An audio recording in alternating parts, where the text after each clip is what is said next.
Ito ay parehong wika. Ngunit, ano nga ba ang wika? Ang wika ang magbubuklod sa atin bilang mamamayan sa isang bansa. Noong 1934, isa sa mga umiiral na wika sa bansa ang dapat maging wikang pambansa. Ayon kay Lope K. Santos, ang wikang pambansa ay dapat ibatay sa isa sa mga umiiral na wika sa Pilipinas.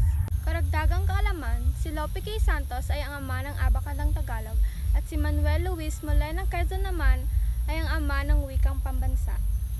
Ang wikang Ingles at Kastila ang siyang mananatiling opisyal na wika.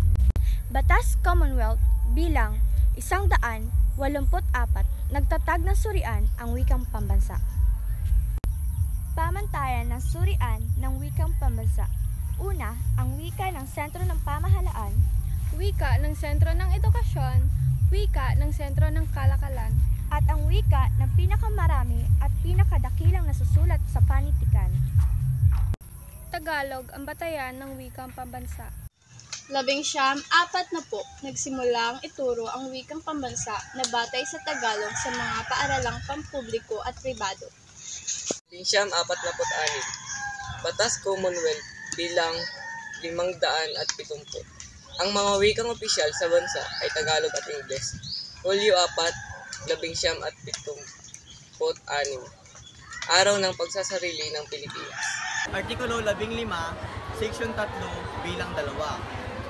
Ang batasang pambansa ay dapat magsagawa ng mga hakbang na magpapaunlad at formal na magpapatibay sa isang panlahat na wika ng pambansang kinikinalang Pilipino. Noong taong 1987, Saligang Batas ng 1987, pinagtitibay ng Komisyong Konstitusyonal na binili ni Pangulong Gloria Aquino dating implementasyon sa paggamit ng wikang Pilipino. Artikulo 14, Seksyon 6. Ang wikang pambansa ng Pilipinas ay Pilipino, samantalang nililinang ito ay dapat pagyabungin at pagyamanin. Pasalig sa umiiral na wika sa Pilipinas at sa iba pang mga wika.